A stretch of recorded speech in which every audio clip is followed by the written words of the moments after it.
So my name is Michelle Spomer. I'm the library director. Our author today is the Reverend Dr. Ruth Boling. She will be having a conversation with the Reverend Dr. Donna Giver-Johnston about her book, Season's Greetings, Christmas Letters from Those Who Were There, published by Upper Room Books. Ruth Boling is a 2024 graduate of Pittsburgh Theological Seminary in the Doctor of Ministry program in Creative Writing and Public Theology. There are some fans here. She is a writer and Presbyterian minister who has served churches in Ohio, New Hampshire, New York, and New Jersey for more than 3 decades. She currently pastors Bloomfield Presbyterian Church on the Green in New Jersey.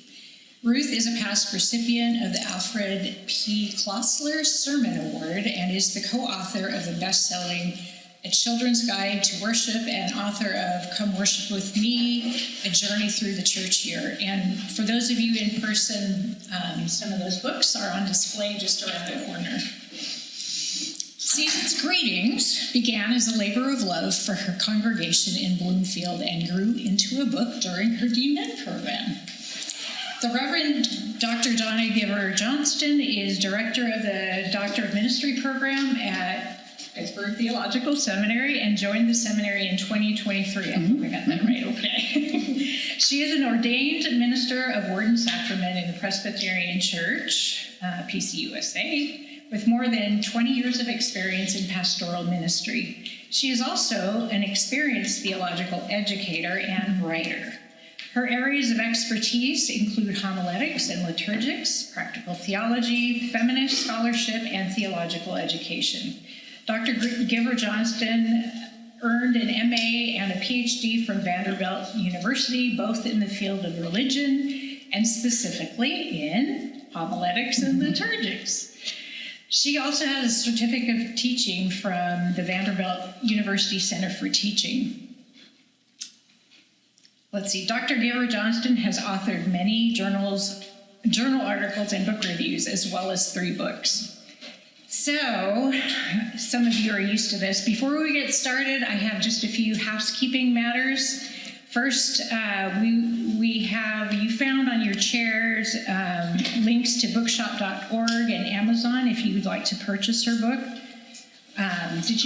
You brought books today, right? Yeah. Mm-hmm. Yeah, so you can buy one here if you want and have her sign it, or you can order it online.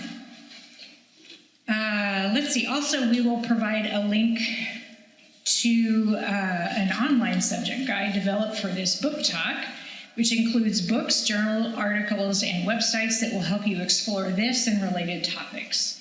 This excellent guide was created by our user services librarian, Tisha Wu. There is also a curated display of books around the corner that I mentioned that in-person attendees can peruse after the book talk, as well as a bibliography of these books that you can take home with you. For those of you online, this bibliography is available through the online subject guide. And for those of you interested in more information about our 2 conversation partners, there are links, I think. Did we do that? So, what is it? The church site for Ruth and Donna's faculty page. Yeah, so there's links that you can access that will tell you more about them. So please be aware that this book talk will be recorded and then posted in a couple of places. For our Zoom attendees, we will provide links for these at the end of the book talk. You may want to view the live transcription during the book talk, which you can see by clicking the live transcription button. Makes sense, right? If you have questions that you would like to ask, we invite you to do this throughout the conversation by clicking on the Q&A button, also at the bottom of your screen, and entering your question. For our in-person attendees, there will be a Q&A at the end of the talk. Lastly, I'd like to thank our communications staff, Melissa Logan and Robin Menard, who help us with advertising and registration. I'd also like to thank the intrepid, last time he was fabulous, this time he's intrepid, Bobby Jarsulik, for being our fabulous book talk support person. And finally, thanks to Tricia Wu for creating wonderful educational resources as well as setting up this event, and also some of our front desk workers help too. All right. And now I'd like to turn it over to Dr. Boling and Dr. Giver Johnston. Thank you, Michelle. Well, thank you all for being here, and thank you, Ruth. It seems like just yesterday you graduated. It feels like just yesterday. Yes, and here you are already publishing a book. So congratulations, and it is my great joy and honor to have a conversation with you about it. So welcome. Thank you so much. Yeah. So the first question that I'm sure we're all curious to know is, what was your inspiration for writing this book? What was my inspiration? Well, let's go all the way back to childhood and the Christmas story and this fabulous pageant at my home church, Ravenswood Church and Presbyterian Church in Chicago, every year, called The Service Beautiful, with scrim curtains and theatrical lighting and three kings from the Chicago Opera, and every teenage girl's dream was to be the lead angel in The Service Beautiful. And I did not have that dream fulfilled, but I was not scarred for life. But just, all of the pageantry of Christmas, all of the magic, the wonder, and then moving into the ministry, and sort of how do we as adults engage in the scripture stories and move beyond the sentimentality or the cliches, or the sort of the softening of the story and its hard edges, and how do we engage, and then how do we engage the congregation. So really, each chapter of this book is conceived of as a letter written from one of the Bible characters who is a part of the Christmas story, written to 21st century readers, 21st century either Christians or people who are curious, spiritually curious, and they started out as sermons. I had just had this idea, and I thought, well, I'm just going to go with it and experiment with my preaching. And I was doing the DMIN program at that time, so it was a very generative, creative time. Everybody was trying new things in their writing, and so I just decided to go for it. And the response was very positive from the congregation. So that just sort of got the ball rolling, and then the final product was different. I mean, I added more chapters, and I added material at the end of the chapters, but the inspiration was people come to church at Christmas time that might not come any other time of year. I got four weeks to touch their hearts. What could we possibly do? And that was really kind of what drove the creative work that evolved into this piece. Yeah. Beautiful. Thank you. So talk with us a little bit about your process. Everybody has a little different process in writing, and did you write a little bit every day? Were you inspired by a certain character? Did you have a concentrated time? And how did you get over writer's block, if you experienced that in the process? Yes. So, as a pastor, there's a weekly writing deadline of Sunday morning. So I have my own sort of sequence of things that I do throughout the week for that, but it does start out with a lot of biblical research, a deep dive into the texts, and then on from there. But when I got the contract from Upper Room Books, then my writing process changed, and I did happen to have a sabbatical. And that really helped. So I could really devote hours every day to writing, and so lots and lots of research, going down every rabbit hole to learn as much as I can about the biblical characters, and then after a while, and then the theological inquiry and reading lots and lots of commentaries, and then after a while, the shape starts to shape itself, I guess, and I do some free writing, and that kind of gets me going. And writer's block is another thing. I mean, that's a challenge always, for people who are writing your sermons, just getting started. One of the things that was super helpful in our DMin program was just a comment from the poet Ross Gay, who was our instructor for a week, and he was talking about essay writing, and I remember raising my hand and saying, well, what is an essay? Because he read us this thing that was like 40 minutes long, and I was like, that's an essay? What is an essay? And he said, an essay is an attempt. It's from the French word essai. It's an attempt. And I thought, oh, okay, that's what a sermon is. It's an attempt. And that's what each one of this is just an attempt. And all I have to do is attempt. I just have to try. And then I can go back later and fix and make it better. Well, most are for familiar characters that are in the book, obviously. But did you learn anything new about them in your research and writing? I learned so much about all of them, and I think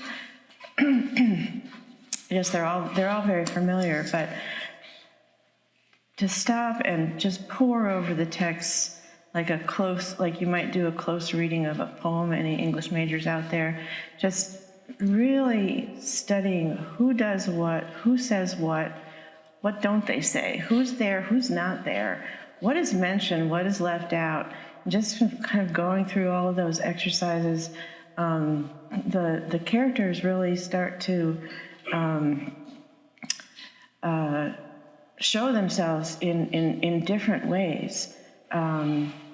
So Mary, for example, Mary is just, she's incredible. And every Sunday school picture I have ever seen of her in my entire life is like this demure, downcast, she's kneeling, or she's looking very serene and peaceful. But when you read the story, what she's doing is she's saying yes to this crazy stuff that she's being asked to do, and she's doing it, and she's traveling, and she's showing up, and she's making choices, and she's being flexible, and she's changing her plans on a moment's notice, and she's having her baby in the stable, and then they're off to Egypt, of all the godforsaken places, and she's just like doing all of these things all of the time, and so I saw her as a good sort of feminist reading. I saw her as an agent, as a subject of the story, of making her choices, engaging, choosing to participate in what God was asking her to do. But one choice after another, after another, after another, and it was just astonishing. And so by the time I kind of went through that whole exercise, then I had this idea of Mary that letter kind of almost wrote itself. But yeah, I mean, all the different characters. You gave her a voice. Like you said, she always is portrayed as a silent one, but you gave her a very powerful voice in the book. And Elizabeth, too. The Mary and Elizabeth sequence, Zechariah is mute. The spotlight is on the women. They are doing all the talking. They are doing all the blessing. They are doing all the singing. they are doing all, they're having all fun here. And they are also interpreting in real time what is happening to the two of them in their pregnancies. They got it. They figured it out, and they name it. Elizabeth names it. And she's the one to bless Mary. And I'm not sure that I had necessarily noticed as many times as I've preached on these stories over the 30-some years in ministry, I'm not sure that I had noticed all of those those little clusters of details. And working on the book really just was very rich in showing me things that I hadn't seen before. And that's the spirit of Advent, right? Slowing down and noticing, and it sounds like what you did, and rereading the scriptures in a different way. Yeah. Well, imagine some people here already have the book and might have read it, but others might not have yet. So maybe you could give us a taste of some of the book. Maybe read a portion of one of the letters that you would want to share with us. I would be happy to do that. The question is, who? Donna had a couple of ideas, and I had a couple of ideas, so maybe we'll kind of see what you all are interested in. A little excerpt from Zechariah, a little excerpt from the midwife. I've got a midwife in there. An excerpt from the shepherd, an excerpt from Mary. Any preferences? Mary. Mary, okay. Mary.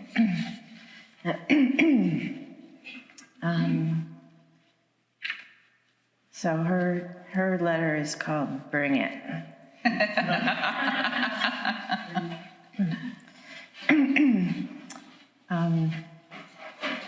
And I'm not going to read the whole thing because it's kind of long, so I'll just do a couple parts, starting at the beginning. Dear revelers, if roller coasters had been invented when I was a young girl, I would have been first in line. I would have been the one sprinting for a seat in the front car when the ticket takers unhooked the chain to allow for boarding. Once we'd chugged upward and crested the pinnacle of the track, I would have been that daredevil, taking both hands off the grip bars and waving them over my head and shrieking with delight as we picked up speed and my stomach dropped into my pelvis. Whoosh! My part of the Christmas story begins with an angel showing up and saying, "Hey, Mary, here's an idea. How about getting yourself pregnant outside of marriage? Don't worry, this is God's idea. You'll just need to disregard everything you've ever been taught about not getting pregnant outside of marriage, and you'll need to flat out ignore everything written in the Torah ever on the subject. But I promise you, you won't forget it. Yes, I do realize you only met me 5 minutes ago, but I need you to trust me on this. Oh, and did I mention that it's God who will get you pregnant? You lucky girl."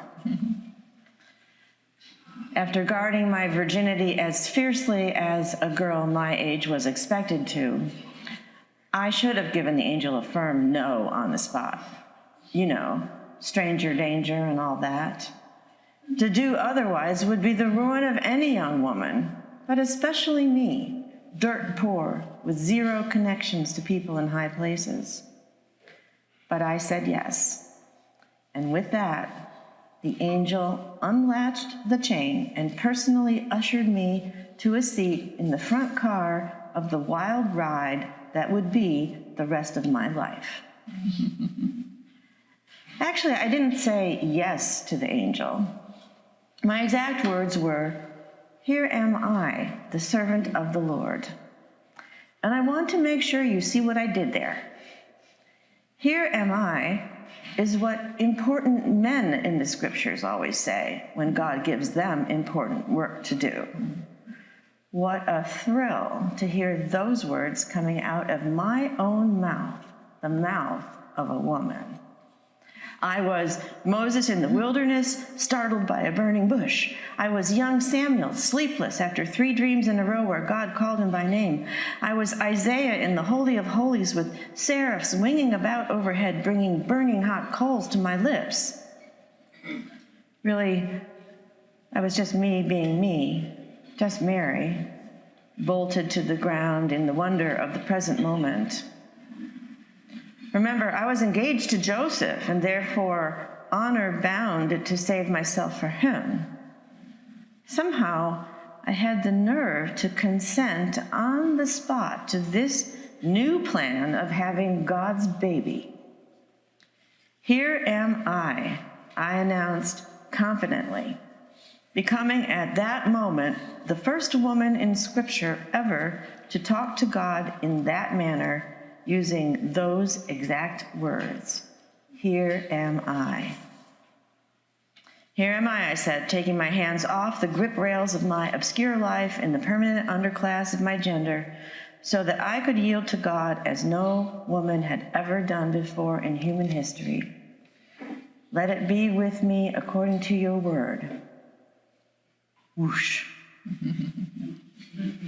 I'll stop there.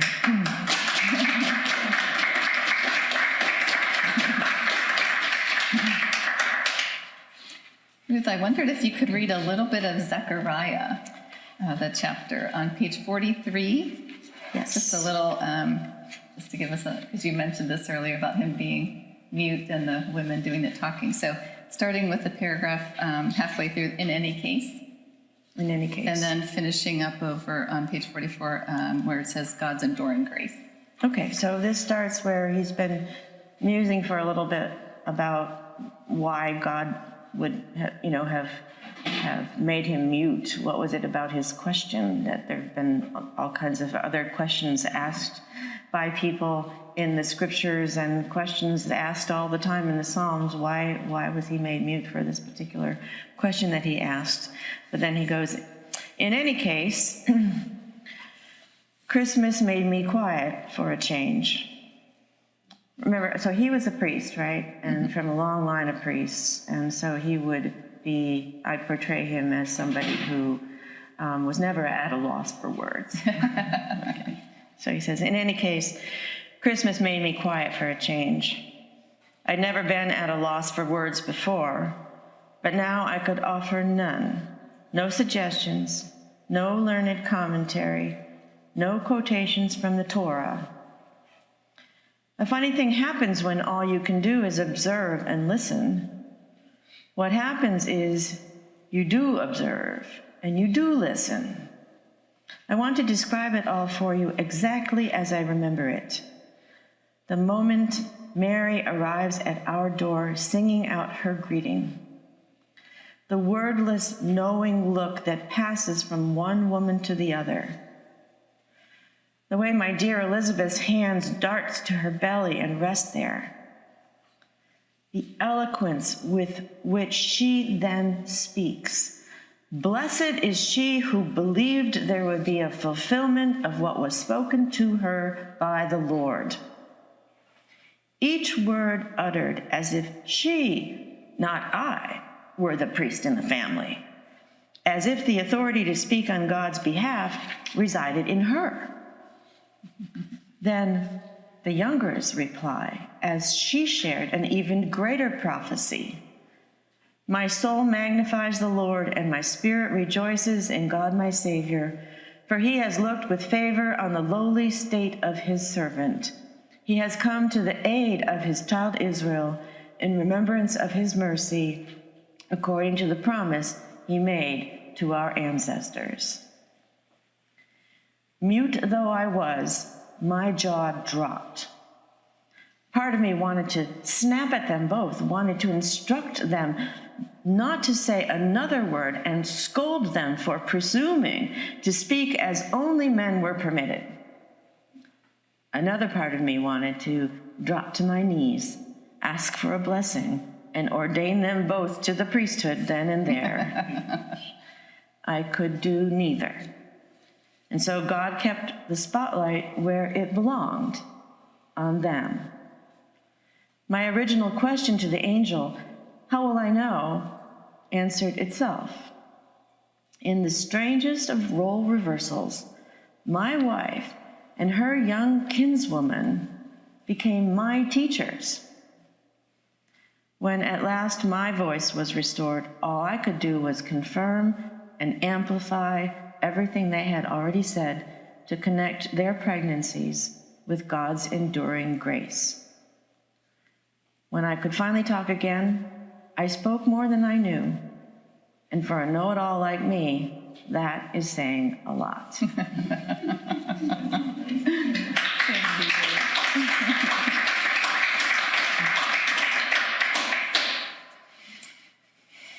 well, maybe we'll come back and do another reading in a little bit. But I wanted to talk. So, as you know, this was part of your project, your final project for the Doctor of Ministry degree. And in the Doctor of Ministry degree for creative writing and public theology, the students have to write a piece of creative writing, any kind of genre that they choose. And they also have to write a theology essay that basically tries to describe the theology that's at work in their creative writing. So, Ruth, I wondered if you could talk with us a little bit about what is the theology that's at work in this piece of creative writing? How would you describe it to us? Well, right here is my theology essay,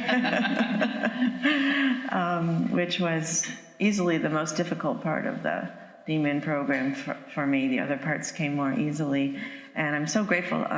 Donna was actually my reader for the theology essay portion of it, so she worked with me on 3 different drafts of this to get it to where it is now. So I so appreciate that. And the process of writing the theology essay, and for me, the book came first, and then it was sort of finding words for the operative theology that was embedded in the book, and finding names for that, and figuring out what that was going on in the book. So one thing I would say is that all 12 chapters, each letter has a different theology going on. Mm-hmm. So everybody brings a different perspective. There's some liberation theology, and there's some feminist theology, and there's some, there's just, everybody's got a different thing going on. So that the book then ends up as a theological conversation, and that's on purpose, because I think the wonder of the incarnation and the mystery and the truth and the life-changing, world-changing consequences of the incarnation are such that we can't say, the meaning of Christmas is, and fill in the blank. It's a conversation, and we learn, as Zechariah did, by being quiet for change and letting somebody else have a turn. So that's kind of what happens in the book, is everybody gets a turn, and we might resonate with one character's presentation, but then we say, yeah, that makes sense to me, but then we listen to all the other 11 as well, and then we bring our voices into the conversation. So it's conversational, and then the theology in the book is really exploring what is the incarnation. The incarnation as the event itself, the holy moment, the birth of Jesus, but also the incarnation as an ongoing, the ongoing aspect of the incarnation, that if the Word became flesh in Jesus Christ, who then grew and served and ministered and lived and died and rose again, and if we are the body of Christ, well, the incarnation is still going on, and it's and I like your word for it a lot in your book, Donna, which is divine presence. Thinking of the incarnation as divine presence, and so I went back through all the letters that I've written, and I was able to sort of identify what is the impact of divine presence. The impact of our incarnation or divine presence for each of these characters. So I have my paper here. I was going to just sort of say what some of those are. For King Herod, is the first chapter. Divine presence exposes, resists, and overpowers tyranny. That's what the incarnation does. That's what divine presence does. For John the Baptist, divine presence shapes and reshapes public life to embody divine love.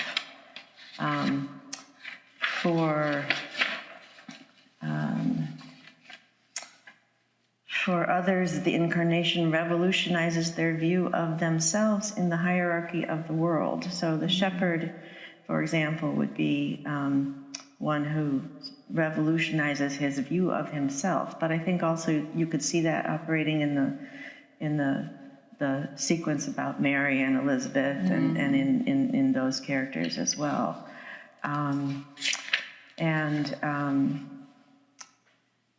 So I think what I wanted to do with the book, really what I wanted to do with the book, was not try to explain Christmas, because who can do that? And, that just kills the whole thing, right? But to create, like, the Christmas moments, create possibilities for readers to have Christmas moments, to have an epiphany of understanding, to have a holy or sacred encounter, to experience divine presence through the voices of these different characters. Mm-hmm. But not just through their voices, because at the end of each chapter, there are prayers, and there are questions for reflection, and there are journaling prompts. So maybe the experience of divine presence is in that second step after reading the letter, then slowing way down and working your way through the questions, or having a conversation with, a Bible study group or with friends, or just quiet time with your own journal, and coming upon, the readers. So each character, each letter each character is supposed to be answering the question, what Christmas means to me. Mm-hmm. And then that's also what I hope the reader is doing throughout the book, is arriving at a deeper, broader, more vibrant answer to that question for themselves, for you all. And in fact, the last chapter is, the very last chapter is a letter from you. I say, the biblical characters in this book have finished their work. They've done the best they could to put Christmas into your own hands. They've signed their names, put down their pens, put away their paper, sealed their letters, and sent them off into the world. What happens next is in your hands. And then I ask them to write a letter of their own. Chances are you'll want to skip this part. So don't put this book down. Stay with these characters a little longer. Flip back and reread your favorite chapters. Write out a list of your favorite lines. Think about how each letter speaks to you, what rings true, what doesn't, and then write your own letter. Mm-hmm. A letter from you. Yeah. Thank you. That leads into the next question is, what is your hope for the book? And I think you've already started to talk about that in giving us, the reader, an experience of a divine presence, think about what Christmas means to us, but maybe talk a little bit more about what is your hope for the book and having it published and having it being out there, available to anybody. Yeah, so, all these questions are related, right? So if we think about the incarnation as the Word becoming flesh, so this is another theological answer. So this book is sort of rewording the incarnation, so putting the flesh back into words, giving a new sets of words to it. And I try to write about, this deeply religious, the incarnation is a deeply holy religious thing without using religious language. I tried. I'm not sure if I've totally succeeded, but I tried. And that is because one of my hopes for this book is that it won't just be read by church Bible study groups. I deeply hope that this is also a book for the spiritually curious, or the people who don't feel connected to the church. I'm hoping someone can, I dedicated it to my 12 nieces and nephews, and I'm hoping that it's a book that you can hand somebody and they can say, oh, well, that chapter looks interesting, and read that one, and maybe that gets them into the book itself. But in my 30 years of ministry, such is the state of the church, I have seen, more people leaving churches than staying in churches. But I know that the people who leave do not stop. Their spiritual journey doesn't end. They do not stop. They're searching, and they do not stop asking questions about the sacred and the holy. I know that. And so my hope is that, although it's marketed as an Advent devotional so that people in churches will buy it, I hope that it reaches beyond that with some new, fresh language, and also the genre of letter writing. There's a kind of a presumed intimacy to reading a letter, even though it's an imaginary letter. But there's a kind of it's different from reading a story about somebody. It's actually, you're reading it as if it's written to you, because it is. And that's how it's meant to be read. And that's, I guess, part of my hope is that people will say that this is a book that understands them or that respects them. That's another answer to your question. I try to write this book in a way that it respects the reader. That it respects the reader. I'm not trying to tell anybody what to believe, even though I'm a pastor, right? And I have a deeply evangelical hope for this book, that it will lead people, to understand Jesus Christ in a new way. I really do. But I'm not trying to tell anybody what to believe. I'm giving these voices, bringing voices and giving possibilities, and then giving the whole thing over. That's what the questions do in the last chapter, giving the whole thing over at the end to the reader and say, you sort this out. This is about what what you make of all of this. What I make of it is almost irrelevant. What do you make of it? So that's one of my hopes. Yeah, thank you. You talked about, adding the reflections at the end and the prayers and everything. So maybe before we transition to asking folks for questions, you could see if you wanted to ask them a question. But for now, maybe we can have time for one more reading. Sure. So I don't know if you've got one in mind, or I've got one marked for the shepherds if you want to read that, or if you'd rather read from the midwife, or give the audience the choice. Shepherd, midwife. What do you want? Shepherd? Okay. Shepherd. So I have a place marked on 84. Starting on the middle of the page, that brings me to the second thing I want to say in this letter, and then maybe read to the end. Okay. Does that work? Okay. I'm actually going to read one paragraph on page 82, just to kind of set the stage.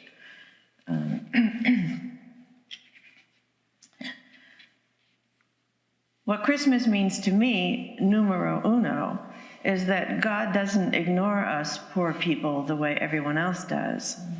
I'm not saying God pities us. I'm saying God is one of us. Jesus got himself born in conditions about as miserable as you can think of. Then God's messengers announced his birth to nobody but me and my guys. Think about that. And then I'm flipping to your passage you indicated on page 84. Me and my guys, we heard the angels on Christmas night. We listened.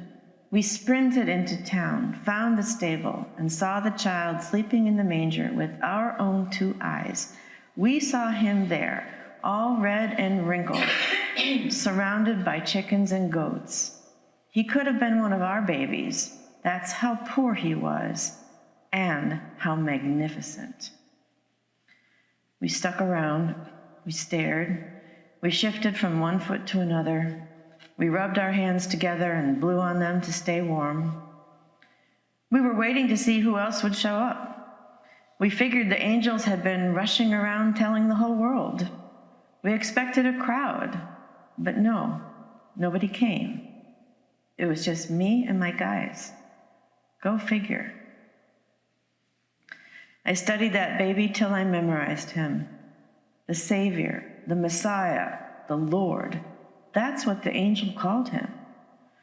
I looked from him to us, from us to him, and just shook my head. I felt dizzy, then sick to my stomach. A golden silence seemed to muffle all sound, and I felt this crushing weight press down on me from above, as if God had hoisted a 100-pound sack of grain on my back and anointed my head with oil all at once.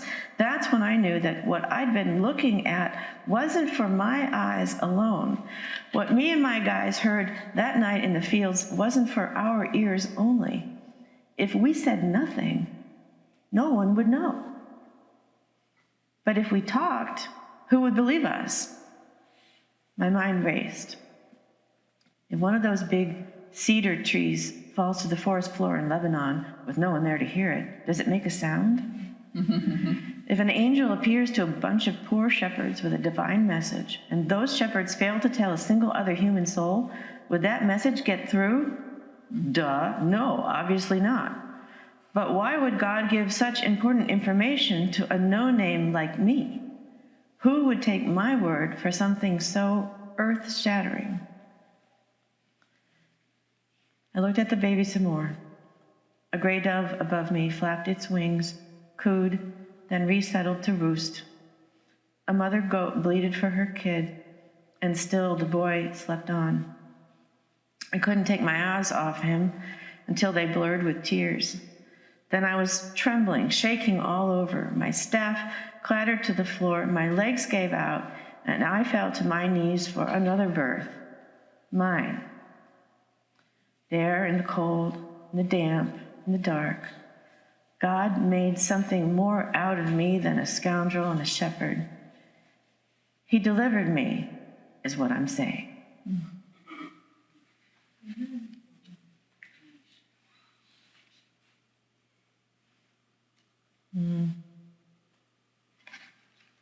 I'll skip to the end.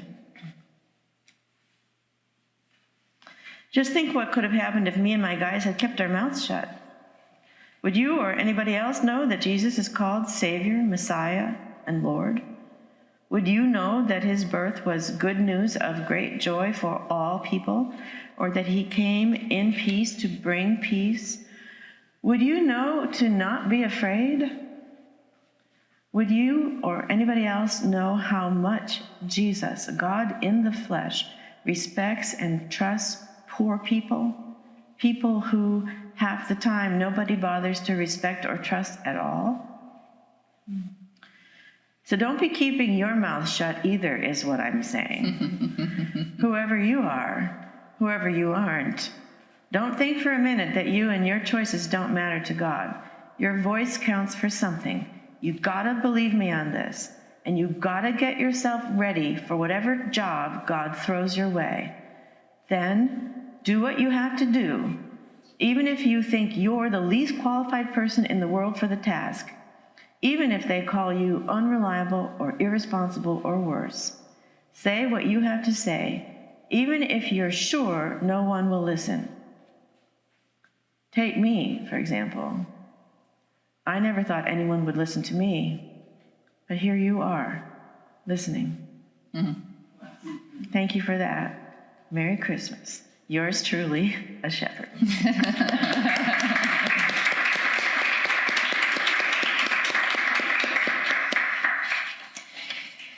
Well, do you want to ask a question just to give them an example of a reflection question, or we could go ahead and open it up for questions in the audience? Let's see.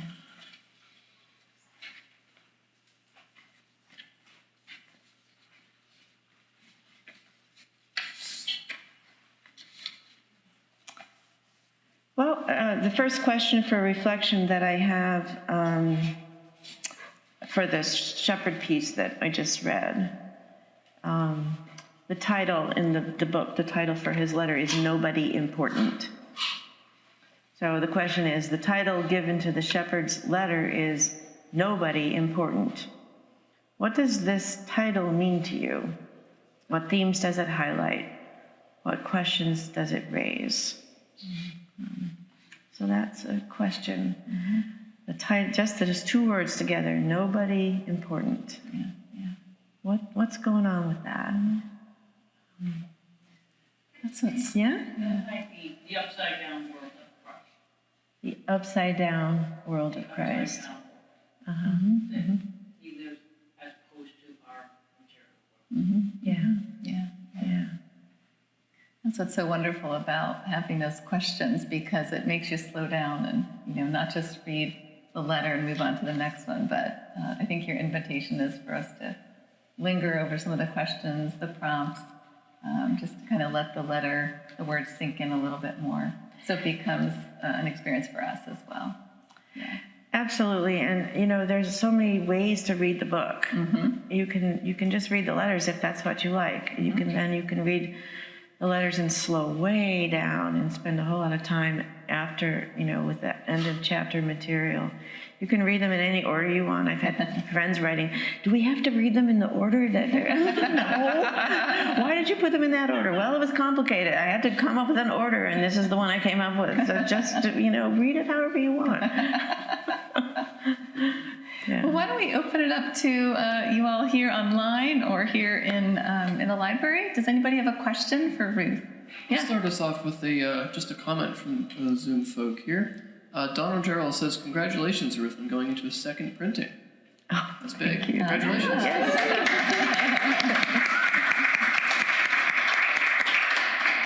Thank you. Anyone have a question or comment for Ruth? Joanne. How did these 12 make the cut? Like, was there a discernment process? Did they speak to you in some way? Can you speak to that process? Sure. Basically you have Matthew 2 and Luke 2 to work with. So who's ever in there made the cut.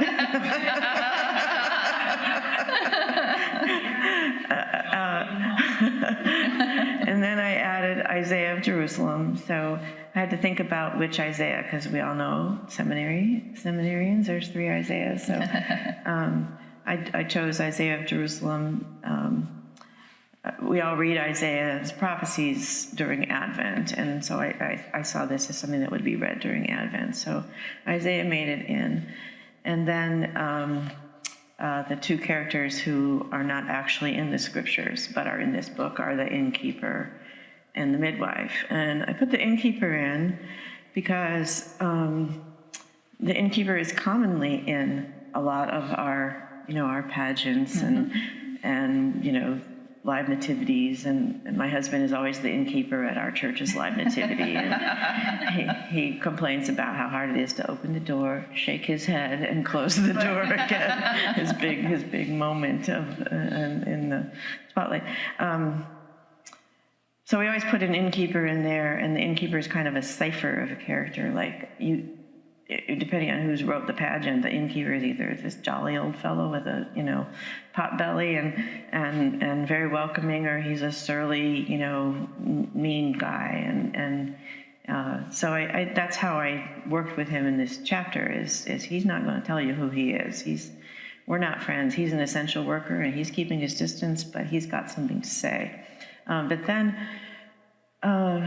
I had to put the midwife in, because there had to have been a midwife. There just had to have been a midwife. Joseph did not deliver that baby. Can't have happened. And the midwife had to have had a helper. And then, one of the points that I make is that, the way the scripture stories are told, you get all the way up to the point where the time came for Mary to be delivered, right? And then at that point, all the men need to leave because childbirth would have been a very female affair with the midwife and the midwife's assistant and Mary. But Scripture leaves that part out and continues when the men come back into the scene after the baby is born.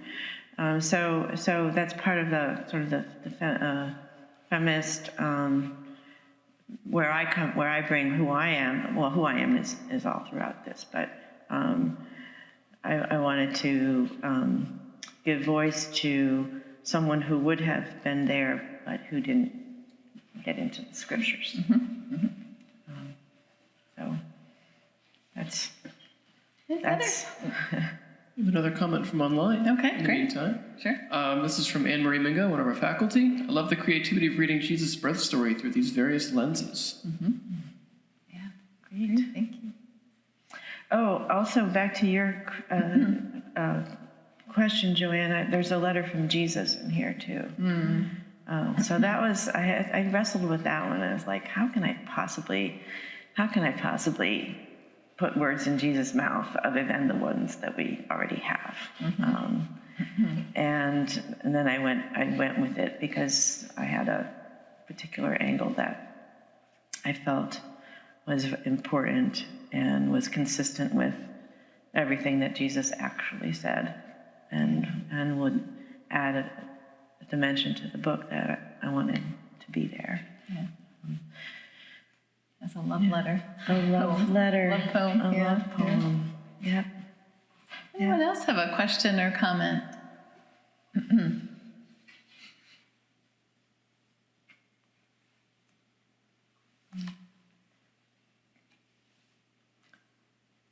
Have some of you read the book already, or some of you here for the first time? A couple of my colleagues I know have read the book. Yeah. Who did you write first? Herod. Herod. Okay. Yeah. Yeah. And that was a funny one to work on. What does Christmas mean to Herod? Like, I don't think I'd ever really thought about that very, very much. But that one's called The End of Me. Joanne? Can you speak a little bit to, you said that these started as sermons for your congregation? These started as sermons for your congregation. Do I recall that you had people do these dramatic readings? Can you say a little bit more about that and what was the response? How did that feel for you and your congregation? Yeah. Sure. So the first few, before I had the idea for the book, and I was just doing the sermons, that was just me. So I was reading them as letters. But then after my sabbatical, and I had written more, then for that following Advent, I had invited people with theatrical background or semi-professional or professional actors to do a reading, and had 4 different people on 4 different Sundays with a kind of a suggestion of a costume, not like the whole 9 yards, but a suggestion of a costume. And it was very well received. They just, read the letters straight through. They're a little bit long. They're a little bit longer than an actual sermon. It was enlivened and transformed a Sunday morning service for my congregation. And I've been hearing from some clergy friends of mine who are doing similar things. One of my friends is doing two letters every Sunday, and she cut them down. She trimmed them down so they're short, and she's got 2 different people from the congregation, so they're doing 2 a Sunday for 4 Sundays. And others are, they're just, everybody's doing something different with it, and being creative and doing some things, online on Zoom, and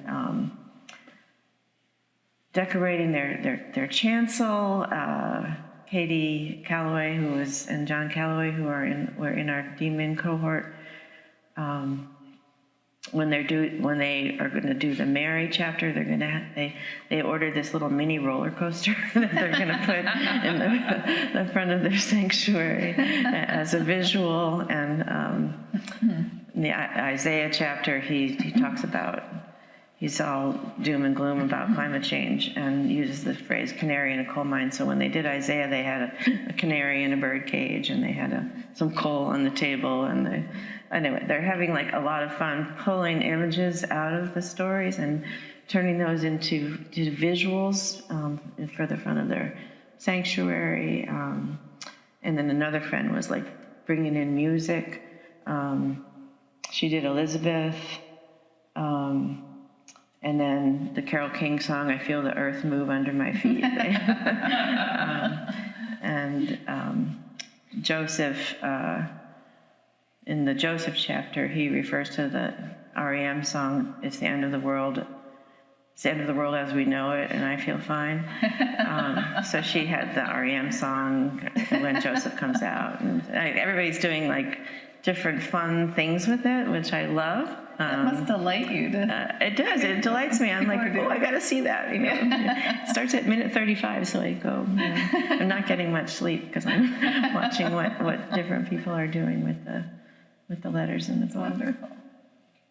Question? Yeah. You said that you had dedicated the book to your 12 nieces and nephews, and it makes me think that they may not be pursuing their faith.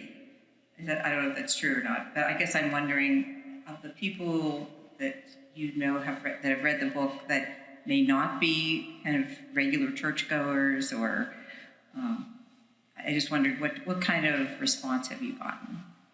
Yeah, so that's a great question. My nieces and nephews have all had, you know, some religious upbringing, but they're not doing a whole lot with that at the moment. And they were kind of my pantheon. Like I had their faces in my mind, you know, as I was working on my sabbatical on the book. One of my friends. Okay, well, here's a funny story.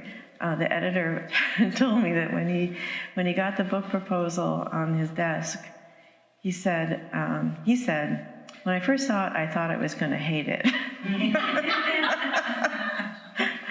Because it sounds corny, right? It sounds corny. What does Christmas mean to me? It sounds like it's going to be another one of those schlocky, sentimental, you know, things. And he said, but then I read it and I was delighted and I couldn't put it away and whatever. So I gave it to some good friends of ours who aren't church people either, and who were visiting us. And the next morning, John said, I didn't think I was going to like this book, but I read the Shepherd one, and that was really great. And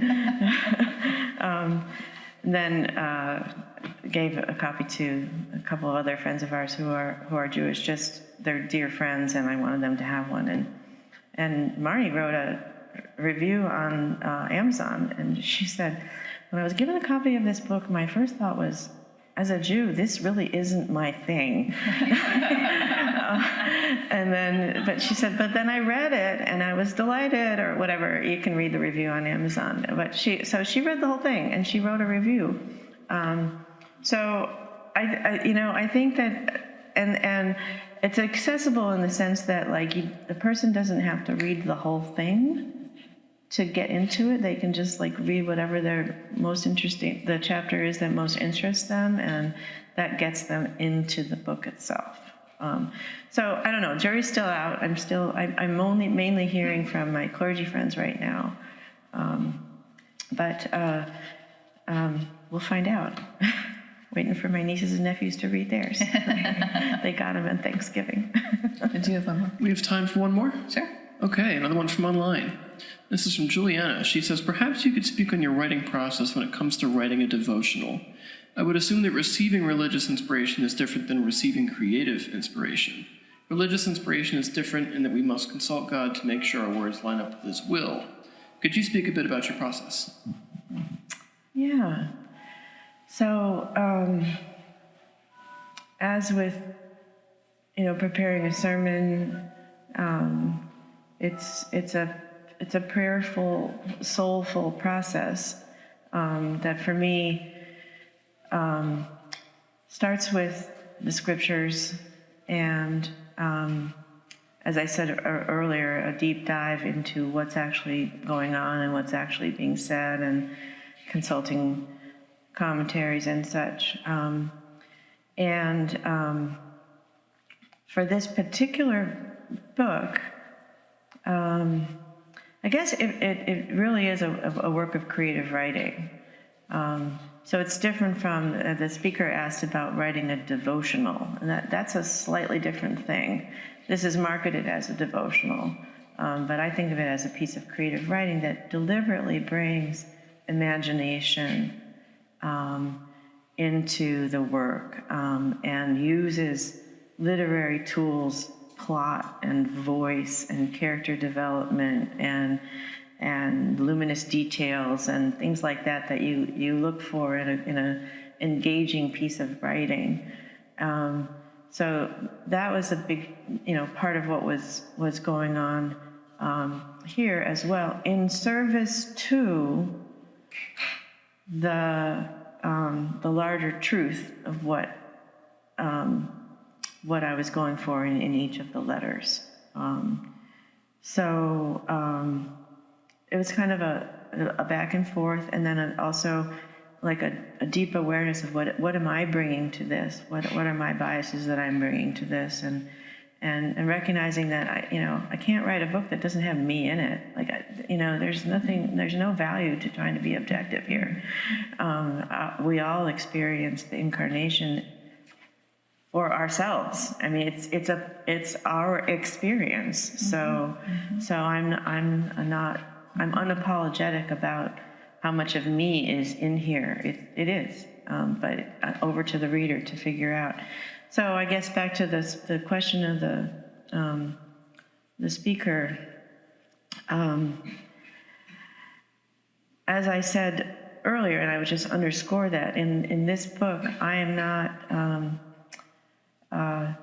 telling people what to believe. I'm offering possibilities that are drawn from my reading of the scriptures. And so the praying the praying that I do goes into the writing, but the second piece, the interpretive piece, is on the reader and their prayerful engagement of the work. And the judgment that the reader brings to the work. I guess the onus of getting it right or being truthful is on all of us, right? The reader, the speaker, the reader, and the writer. And the spirit. Yes, illuminated by and driven by and directed by the Holy Spirit. Yeah. Thank you, Ruth. Thank you so much.